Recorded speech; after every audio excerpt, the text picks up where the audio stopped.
Hello everyone, welcome to the sixth part of polity PYQ series, जिसमें 30 साल के सारे इंपॉर्टेंट पीवाईक्यूज़ जो भी आए हैं आपके, चाहे वो बीपीएससी में हो, सीडीपीओ में हो, टीआरई में हो, सारे यहाँ पे कवर किए गए हैं। So without delay let's start. First section, governor से रिलेटेड जितने भी पीवाईक्यू हैं। तो सबसे पहला क्वेश्चन है, who is the constitutional head of state governments? Chief minister, governor, speaker या हाई कोर्ट जज? क्या हो जाएगा आपका? तो ये कॉन्स्टिट्यूशनल हेड किसको बनाया गया है स्टेट गवर्नमेंट का? जैसे नेशनल लेवल पे प्रेसिडेंट है, वैसे ही स्टेट लेवल पे है आपके governor. Second question, the governor of A state is appointed by, किसके द्वारा? Prime minister, chief justice of India, president, chief justice of high court या नन ऑफ द अबव? तो क्या हो जाएगा? ये आपका 64th बीपीएससी का क्वेश्चन है और इसमें किसके द्वारा किया जाता है अपॉइंट? वो किया जाता है आपका प्रेसिडेंट के द्वारा। ठीक है, अपॉइंट होते हैं प्रेसिडेंट के द्वारा। Question number third, who appoints the governor of Jammu and Kashmir? The chief minister of Jammu and Kashmir, the chief justice of high court of Jammu and Kashmir, the prime minister of India, the president of India? तो क्या हो जाएगा? देखिए, कहीं के भी governor हो, उनका जो अपॉइंटमेंट होगा वो हमेशा आपके प्रेसिडेंट के द्वारा ही होगा। ठीक है, तो अपॉइंटमेंट करने का जो आपका पावर होता है वो आपका किसके पास होगा? तो प्रेसिडेंट के पास होगा। As simple as that. तो we have to remember this. ये कोई चीफ जस्टिस वगैरह ओथ को एडमिनिस्टर कर सकते हैं, लेकिन अपॉइंटमेंट नहीं। ठीक है, चले। लेकिन before moving forward, please subscribe करिए, लाइक करिए, शेयर कीजिए और कमेंट करिए अगर आपको कोई इंपॉर्टेंट टॉपिक पे वीडियो चाहिए।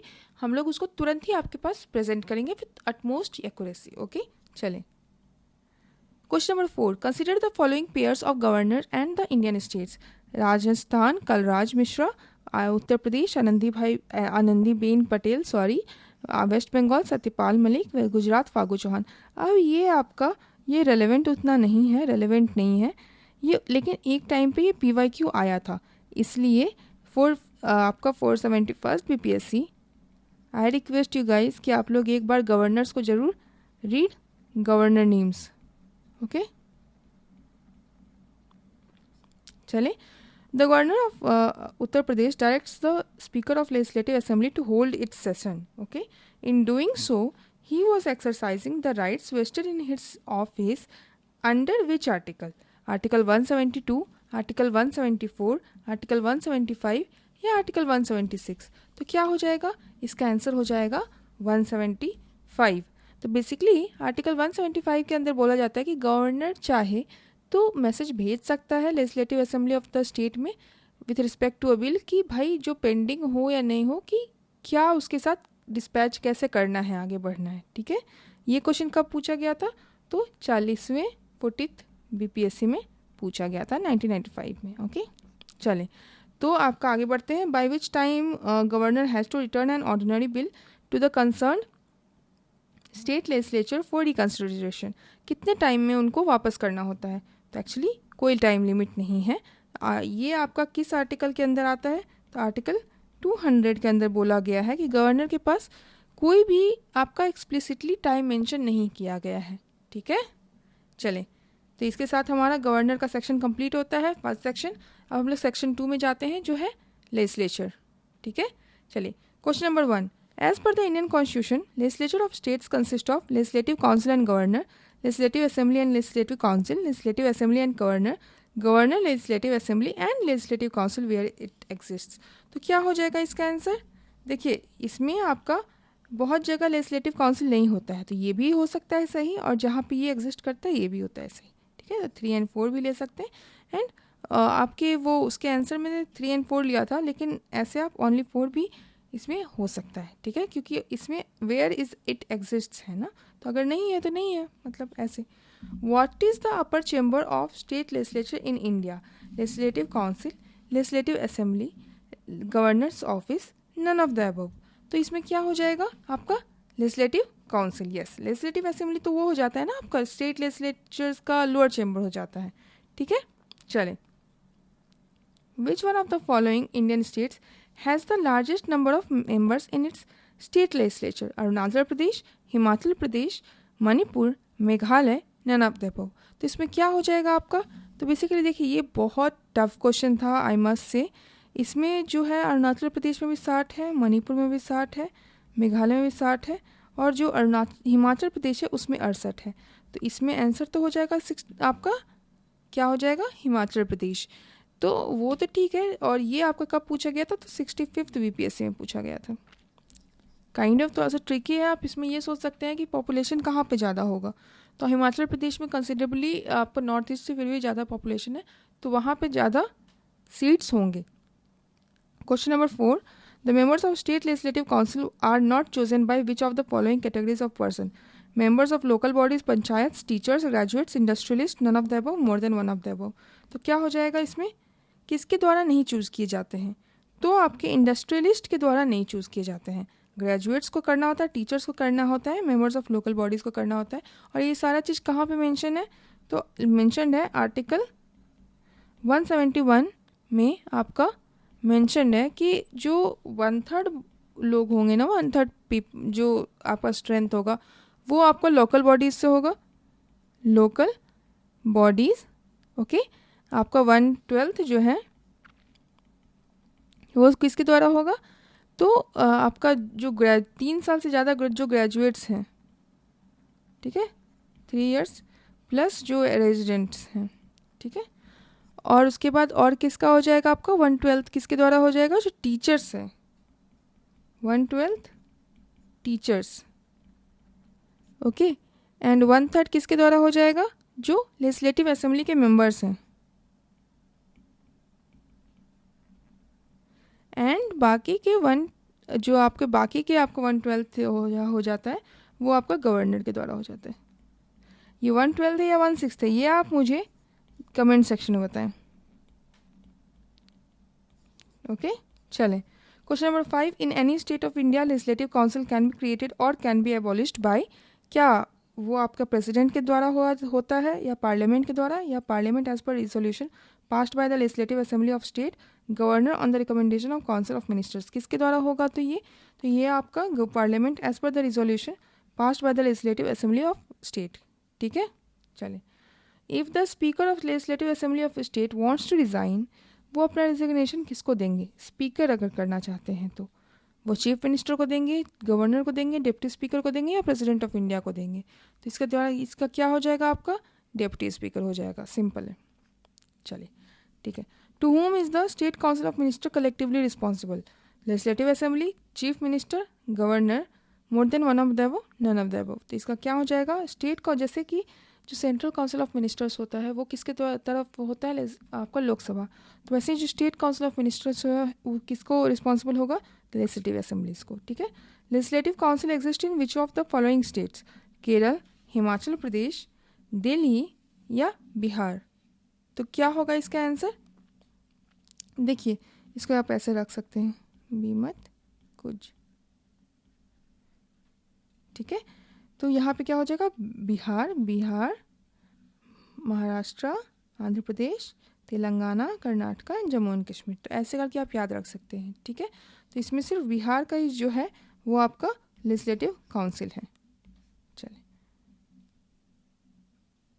विच of the following article of Indian constitution, और टोटल आपके 7 हैं जिनके पास हैं। ठीक है,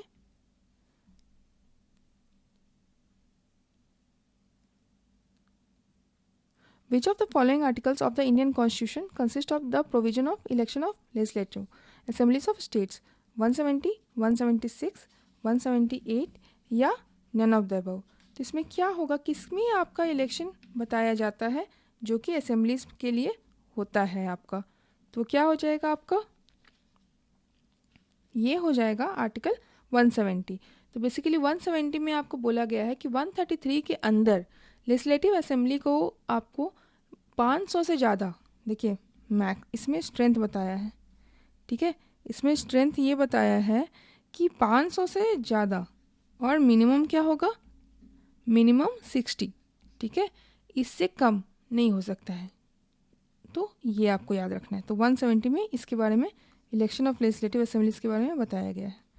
चलिए, chief minister of union territory जो है हमारे, where such a setup exist, मतलब हम जहाँ पे भी चीफ मिनिस्टर हैं वो किसके द्वारा आपका अपॉइंट होते हैं, किसके द्वारा होते हैं, प्रेसिडेंट के द्वारा, प्राइम मिनिस्टर के द्वारा, वाइस प्रेसिडेंट, लेफ्टिनेंट गवर्नर। तो हो जाएंगे वो प्रेसिडेंट। ठीक है, ये किसके अंदर लिखा हुआ है, ये आर्टिकल 239। ठीक है, इसमें बताया जाता है कि जो चीफ मिनिस्टर होंगे यूनियन टेरिटरी के, वो अपॉइंट किए जाएंगे बाय प्रेसिडेंट। ओके, और प्रेसिडेंट को एडवाइस करने वाले कौन होंगे, चीफ मिनिस्टर होंगे, जहाँ पे मतलब ये जहाँ पे वो होने वाले हैं। ठीक है, चले, who appoints the chief ministers of union territory where such a provision exist, बार बार पूछ रहा है और हमें बार बार इसको याद रखना होगा कि ये देखिए 2 बार क्वेश्चन पूछ चुका है। ठीक है, तो इसमें आपका क्या हो जाएगा, प्रेसिडेंट। चलें, इसके साथ हमारा सेकंड सेक्शन कंप्लीट होता है। सेक्शन 3 है आपका high court and subordinate courts. ठीक है, सबसे पहले the authority to determine the जजेस in a high court rest with which of the following entities, president, chief minister of state, prime minister या पार्लियामेंट। तो ये किसके द्वारा किया जाता है, तो कॉन्स्टिट्यूशन में बताया है कि ये काम है प्रेसिडेंट का और उनके द्वारा ही स्ट्रेंथ को बताया जाता है। ठीक है, ओके। अब ए हाई कोर्ट जज addresses his letter of resignation to, किसको रिजाइन करते हैं जो हाई कोर्ट जजेस होते हैं, president, chief justice of India, chief justice of high court या governor of state.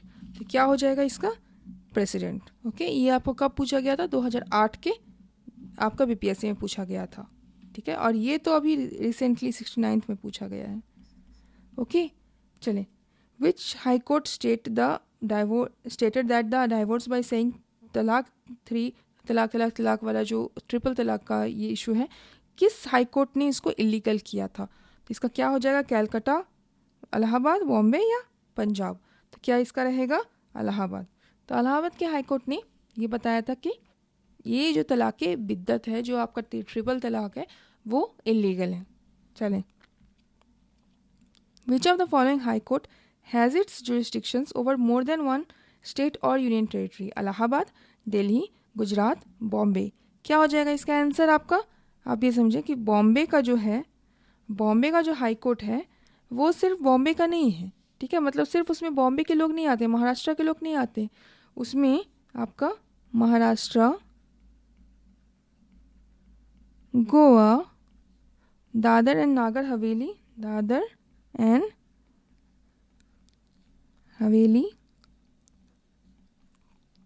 Daman and Diu, ये सब के हैं। ठीक है, चलें, what is the nature of dispute of Babri mosque Ram Janmabhoomi case before Allahabad high court, writ petition, title suit, claim for compensation and judicial review petition. तो इसको किस टाइप का ये था आपका, तो ये दिया गया था टाइटल सूट, जिसमें वो बोल रहे थे कि ये मेरा है वाला है सीन। ठीक है, तो इसके साथ ही हमारा सेक्शन 3 कंप्लीट होता है, जिसमें हम लोग हाई कोर्ट से रिलेटेड क्वेश्चंस किए। Relations, in which one of the following years was Sarkaria commission which was empowered to recommend changes in centre state relations submitted its report, 1983, 84, 85 या 87। ये आपका 2018 के बीपीएससी में आया था और इसका आंसर होगा एक्चुअली ई। क्यों, क्योंकि देखिए जो आपका यूनियन और सेंटर के बीच में क्या रिलेशनशिप होगा, इसके लिए आपका सरकारिया कमीशन को रखा गया, मतलब ये किया गया था, अपॉइंट किया गया था। और इन्होंने अपना जो रिपोर्ट है ना, वो इन 4 साल में नहीं 1988 में डाल दिया था। ठीक है, तो ये हो गया।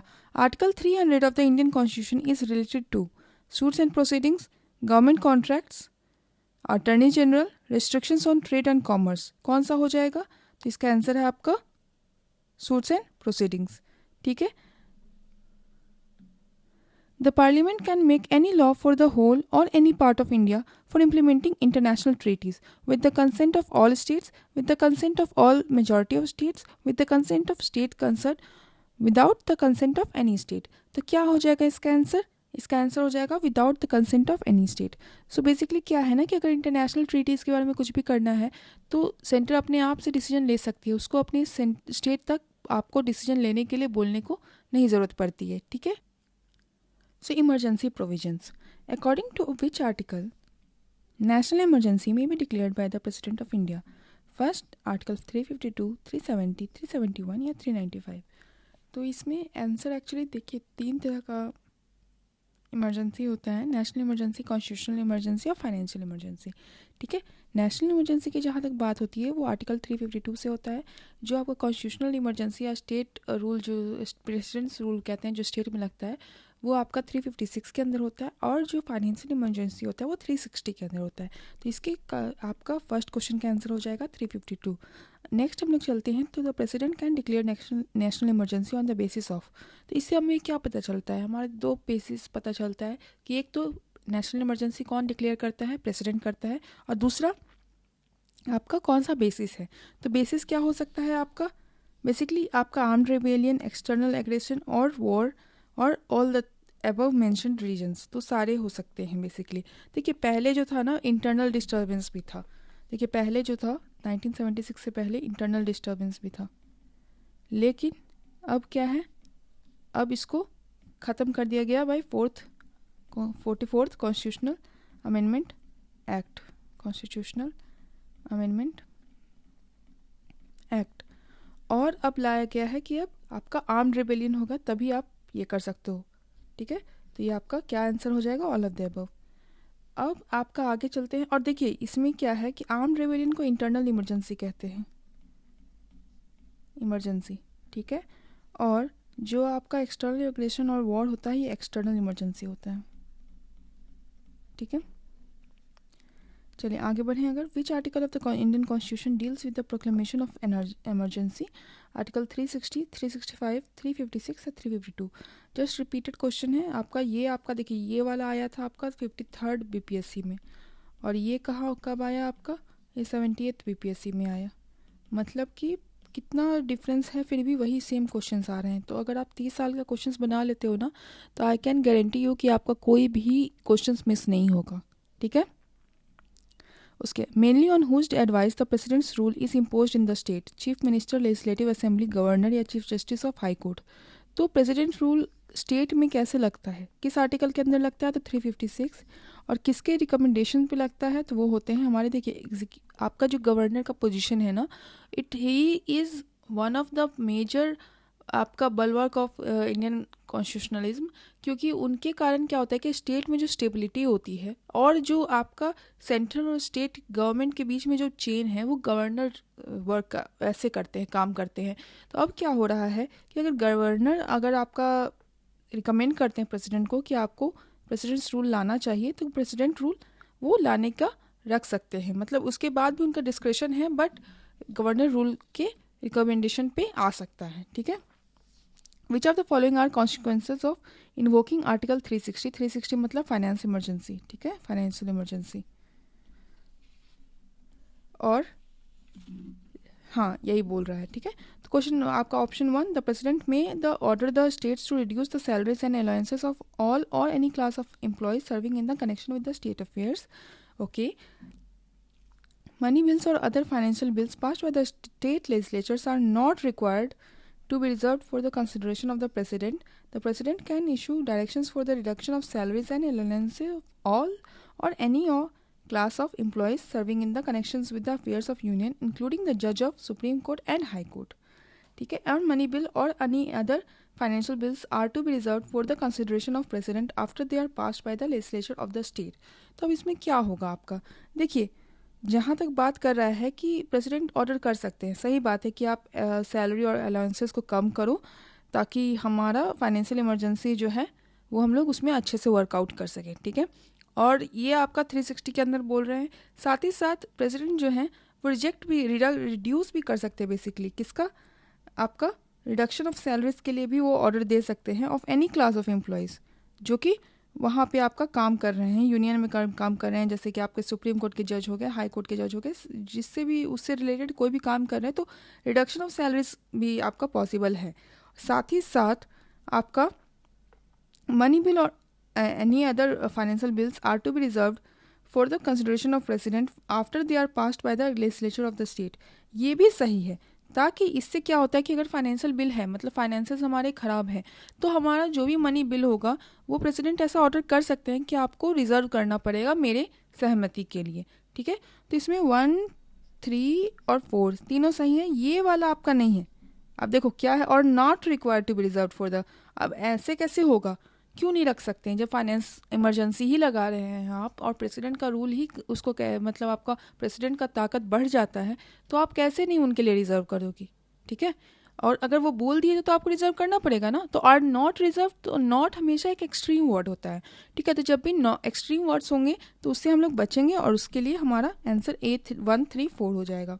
चलिए, the proclamation of emergency at the first instance can be restricted to, कितने टाइम के लिए? 3 महीने, 15 दिन, 6 महीने, 1 साल, और none of the above, more than one of the above. तो क्या हो जाएगा इसका आंसर आपका? इसका आंसर हो जाएगा 6 महीने, ठीक है। तो पहले इंस्टेंस पे आपको 6 महीने मिल जाएंगे, और उसके बाद फिर से आप पास करो तो फिर से आगे बढ़ेगा आपका। और ये आपका CDPO का क्वेश्चन है, CDPO 2018, ठीक है। सेक्शन 6, द फाइनेंस कमीशन जो है हमारा एक स्टैट्यूटरी बॉडी है, ठीक है। Was established under article 280 of the constitution, was made by the recommendation made by the finance commission are only advisory in nature, and the first finance commission was established in 1950। तो कौन कौन सा सही है आपका इसमें? 1 2 3 4, कौन सा सही है? तो इसमें हम लोग को देखना होगा। फाइनेंस कमीशन का बात ये है ना आपका कि स्टैट्यूटरी बॉडी कैसे होगा? अगर आर्टिकल 280 से काम कर रहा है तो मतलब ये कॉन्स्टिट्यूशनल बॉडी है। तो क्या है ये? कॉन्स्टिट्यूशनल बॉडी, ठीक है। तो ये आपका फर्स्ट गलत हो गया, फर्स्ट जैसे ही गलत हो गया आपका ये तो खत्म हो गया। अब आपका इस्टेब्लिश अंडर 280 है, तो ये तो सही बात है। तो अगर 2 सही है तो ये और ये सही हो गया। अब हमारा बोल रहा है रिकमेंडेशंस जो है वो ओनली एडवाइजरी इन नेचर है, तो ये भी सही है आपका, क्योंकि ये आपका एक फैक्ट है कि उनका जो रिकमेंडेशन होता है वो आपका बाइंडिंग नहीं होता। बाइंडिंग मतलब आपको करना ही करना है, और एडवाइजरी मतलब मैंने आपको एडवाइस की है, आपको सलाह दी है, लेकिन आप उस पर अमल करें या ना करें, you are okay, you are free to think about the other decisions as well. आप उससे बंधे हुए नहीं हो, ठीक है। बाइंडिंग मतलब बंधना कह सकते हो आप। तो 2 और 3 सही है, तो इससे आंसर आपका C हो जाएगा। Under which of the articles is the formation of finance commission laid down. अब ये वाला देखिए कब पूछा गया था, ये 67th BPSC में पूछा गया, और ये वाला कब पूछा गया? ये 64th में। तो अगर आप इसका सॉल्व करते तो क्या आपको क्वेश्चन नंबर 1 भी आ जाता? तो यही है आपका, बार बार रिपीटेड होते हैं। फाइनेंस कमीशन का किस आर्टिकल के अंदर है? तो आर्टिकल 280 के अंदर है, ठीक है। Federal finance commission in India relates to financing among the states, finances among the states and the centre, finances between the centre and the local self government, and none of these. तो क्या हो जाएगा आपका इसका answer? Federal का मतलब क्या होता है? फेडरल फाइनेंस कमीशन मतलब दोनों के बीच में फेडरल फाइनेंसेस मैनेज कर रहे हैं, ठीक है। आपका the primary function of the finance commission India is to distribution of revenue between the centre and the state, allocate funds to various ministry of union and state government, advise the president on financial matters, prepare the annual budget। तो क्या क्या काम है? अब annual budget तो minister of finance का काम है, तो ये करेंगे नहीं। साथ ही साथ अगर आपका ये है फाइनेंशियल मैटर्स पे है, तो वो हमारे बहुत सारे हमारे बॉडीज जैसे आपका कंट्रोल एंड ऑडिटर जनरल है, उनका भी काम है। तो आप ऐसे में क्या हो सकता है? तो प्राइमरी फंक्शन क्या होगा इनका? तो इनका प्राइमरी फंक्शन होता है distribution of revenue between the centre and the state. तो फाइनेंस कमीशन बताती है कि कितना आपको स्टेट को देना है। जैसे आपका 42% पहले था, अब आपका 41% ही हमारा टैक्स, आपका जो डिवैल्यूएशन है, तो ये सारा पैसा कितना बटेगा नहीं बटेगा ये आपको फाइनेंस कमीशन बताती है, ठीक है। तो ये आपको याद रखना होगा। सेक्शन 7, प्लानिंग कमीशन या नीति आयोग। अब बताइए क्या प्लानिंग कमीशन जो है इस्टेब्लिश कब हुआ आपका? ये 47th BPSC का क्वेश्चन है। तो इसका आंसर है आपका 15 मार्च 1950, ठीक है। याद रखना है, ये एक ही बार क्वेश्चन आया है, और ये आपका ये एक्स्ट्रा कॉन्स्टिट्यूशनल बॉडी है। एक्स्ट्रा कॉन्स्टिट्यूशनल बॉडी क्या कहते हैं? देखिए, ना ही ये आपका आया है एग्जीक्यूटिव ऑर्डर से, ठीक है। ये आपके कैबिनेट जो है एक रिजोल्यूशन लाए और उसके कारण ये आया है, और इसका एक्स ऑफिशियो चेयरमैन कौन होते हैं? हमारे प्राइम मिनिस्टर होते हैं। Very good. चलें, section 8, election commission. Which article in the Indian Constitution is related with the establishment of Election Commission of India? Article 324, 148, 342, 325, none of the above। तो क्या इसका आंसर हो जाएगा आपका? इसका आंसर हो जाएगा 324, ठीक है। अब इसमें क्या होता है कि कॉन्स्टिट्यूशन ऑफ इंडिया जो है वो बताता है कि आपका एक इलेक्शन कमीशन को आपको गठन करना है, मतलब आपको ये बनाना है under article 324 for superintendence direction and control of preparation of elect. अब इनका काम क्या है? तो इनका काम है कि इलेक्शन को कैसे होगा नहीं होगा सुपरवाइज करना, डायरेक्ट करना, रूल्स बनाना और कंट्रोल करना। जो भी इलेक्ट्रोल रोल्स बनते हैं हमारे वोटर आईडी कार्ड्स बनते हैं, ये सब काम करते हैं, ठीक है। और इसमें ये किसके किसके लिए करते हैं, तो आपका पार्लियामेंट के लिए करते हैं, parliament, state elections, president and vice president. ठीक है, तो इतना हमें याद रखना होगा। What is special election held to fill a vacancy in the legislature called. अगर आपका एक स्पेशल वैकेंसी, आपका एक वैकेंसी खाली हो गया है, तो आप उसको वापस से इलेक्शन करवाते हो ना, उसको क्या बोलते हो, उसको जनरल इलेक्शन बोलते हो, बाई इलेक्शन बोलते हो, मिड टर्म इलेक्शन बोलते हो, रेफरेंडम बोलते हो, या क्या बोलते हो। तो इसका आंसर क्या हो जाएगा आपका, बाई इलेक्शन बोलते हैं हम लोग। ठीक है, और ये कैसे होता है, चाहे जिसकी किसी की मृत्यु हो गई, कोई इस्तीफ़ा दे दिया, किसी को हटा दिया गया, तो डेथ, रेजिग्नेशन या रिमूवल, कोई भी ऐसा ये आपका कार्य हो, मतलब ऐसा इवेंट हो जाए, तो उसमें आपको बाई इलेक्शन होता है। Question number 3, the lower age limit of voters of union and state legislature was reduced from 21 years to 18 years by 57th amendment 1987, 60th amendment 1988, 61st amendment 1989 या 65th अमेंडमेंट 1990। तो क्या हो जाएगा इसका आंसर आपका, इसका आंसर हो जाएगा 61st अमेंडमेंट 1989। और इसके कारण क्या हुआ था आपका कि इलेक्शन कमीशन के मेंबर भी बढ़ गए थे। अब आप लोग प्लीज़ अब मुझे बता सकते हैं क्या कमेंट में कि इलेक्शन कमीशन का जो स्ट्रेंथ है आपका कितना है अभी, और जब 61st अमेंडमेंट एक्ट आ गया था 1988 में, उसके बाद कितना था वो। Okay, the voting age in general election was reduced from 21 years to 18 years. देखिए बार बार आ रहा है, और ये दोनों बार ये आपका क्वेश्चन जो है, एक बार 41st में आया और एक बार 42nd में आया। ठीक है, तो क्या हो जाएगा, by 71st amendment. If one election, one nation one election is to be realised in India, which article of the Indian constitution will required an amendment. ये आपका 67th बीपीएससी में आया है, और इसके हिसाब से आपका आर्टिकल 83, 172, 356 या 246 किसको अमेंडमेंट करना पड़ेगा। तो देखिए अगर इसमें बता रहा है ना कि जो बहुत सारे आर्टिकल्स हमारे 356 में जो हैं उनको अमेंडमेंट करना पड़ेगा, क्योंकि उसमें आपका क्या होगा कि अंडर आर्टिकल 356 आपका प्रेसिडेंट हैज़ द पावर कि कोई भी वो स्टेट गवर्नमेंट को डिसॉल्व कर सकता है। अब इसके कारण आपका डिफ़िकल्ट हो जाएगा, ठीक है, अगर आपका ये पावर नहीं मिलेगा, तो इसलिए क्या हो जाएगा 356। Who has the authority to grant national or regional party status to the various political parties in India, parliament, president, election commission या सुप्रीम कोर्ट। किसके पास ये शक्ति है कि जो मतलब नेशनल पार्टी होता है या स्टेट पार्टी होता है उसको ये देने का, ये स्टेटस देने का, कौन पार्टी नेशनल पार्टी होगा, ये कंट्री लेवल पे होगा, कौन पार्टी स्टेट लेवल पे होगा, तो इसको कौन बताता है, तो ये बताते हैं हमारे election commission. Question number 8, what is the version of machine VVPAT used for voting in India. ये M1, Z1, M3, Z3, none of the above, more than one of the above. तो क्या हो जाएगा इसका आंसर, इसका answer है आपका M3। तो M3 वर्जन जो है ना वीवीपैट का, उसको हम लोग यूज़ करते हैं इंडिया में। ओके, ये आपका M3 से थर्ड मतलब थर्ड जनरेशन हो गया, और इसमें आपका 384 कैंडिडेट्स का डिटेल्स रखा जा सकता है। ठीक है, section 9, political parties. To be recognised as national party in India, a party must have secured at least how much percentage of votes in the previous elections. कितना वोट्स कम से कम मिलना चाहिए उसको, at least 10% of the valid votes आपका 4 और ज़्यादा स्टेट्स में, at least 4% of valid votes, at least 15% of valid votes, at least 6% of valid votes in more than half of the states, none of the above, more than one of the above. तो क्या हो जाएगा इसका आंसर, देखिए इसका आंसर है actually none of the above. क्यों, क्योंकि बोला, देखिए ये क्वेश्चन आपका कब आया, 66 बीपीएससी में। ठीक है, और अब बता रही हूँ मैं कि नेशनल पार्टी कैसे बनते हैं। नेशनल पार्टी कब आपकी इलेक्शन कमीशन रिकॉग्नाइज करती है, अगर आपका 2% सीट इन लोकसभा, ठीक है, मतलब 11 सीट्स, कितना फ्रॉम आपका 3 स्टेट, 3+ स्टेट्स, 3 या 3 से ज़्यादा स्टेट्स। ठीक है, दूसरा हो गया आपका कि अगर वो 6% वैलिड वोट्स, ये 6% सही था, ठीक है, लेकिन ये कितने से है, इन एटलीस्ट 4 स्टेट्स। ठीक है, और आपका साथ ही साथ ये 4 सीट्स जीतनी चाहिए किसी भी एक स्टेट में। ठीक है, और थर्ड हो जाएगा आपका कि अगर स्टेट पार्टी का recognition, state party status in आपका 4 और मोर स्टेट, ठीक है,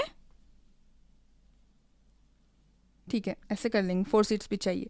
तो आपका 10th शेड्यूल किससे रिलेटेड है? आपका नेशनल लैंग्वेज से, administration of SC and ST से, जुडिशियल रिव्यू से, या एंटी डिफेक्शन लॉ से? एंटी डिफेक्शन लॉ से। और ये आपको 41st BPSC का क्वेश्चन है, ठीक है। आम आदमी party is a state party, national party, regional party या रजिस्टर्ड पार्टी, क्या है?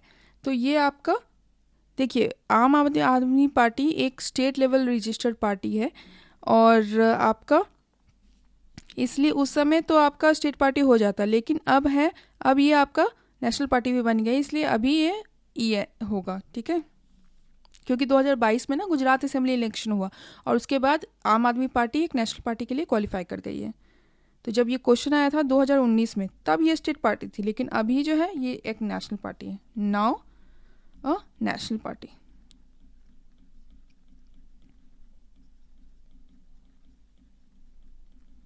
Okay, name the political party which is not part of composite central government but their members has been elected speaker of 13th लोक सभा, ठीक है। इसका क्या answer होगा?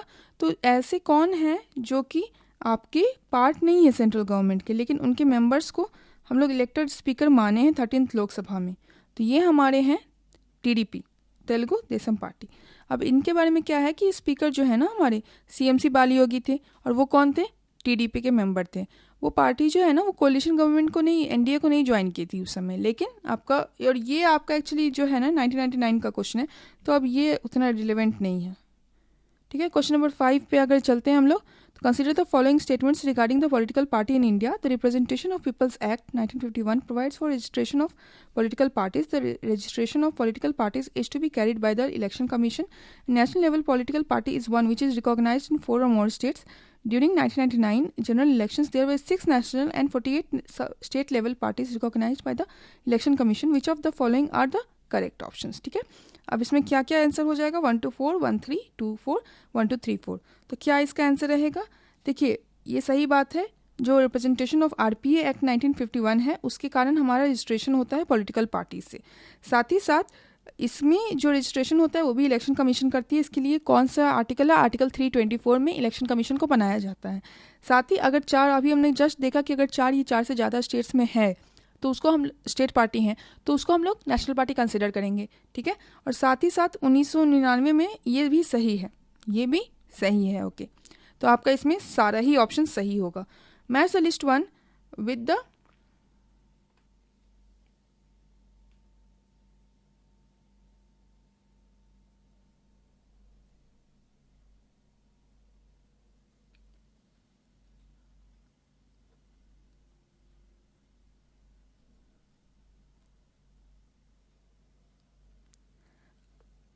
Match the list 1 of national political parties with the year of their formation and select the correct answer। अब इसका options नहीं मिस हो गया है, तो मैं आपको इसका आंसर C बता देती हूँ। थोड़ा सा डिफिकल्ट है, तो अब आप याद रखिएगा, क्योंकि ये आपका BPSC के TRE में क्वेश्चन आया था, ठीक है। TRE में क्वेश्चन आया था 2024 के, ठीक है। तो ऑल इंडिया ट्रिब्यूनल कांग्रेस कब बना था आपका? ये बना था 1998 में, ठीक है। BSP बहुजन समाज पार्टी कब बना था आपका? ये बना था 1984 में। आपका BJP कब बना था? तो 1980 में। एंड CPI कब बना था? तो ये 1964 में बना था, ठीक है। तो हमें ये याद रखना है। सबसे पहला हमारा जो आपका कांग्रेस के अलावा मेन पार्टी है CPI, देख सकते हैं कि 1964 में है। फिर आपके BJP बने 1980 में। फिर आपके बने बहुजन समाज पार्टी 1984 में।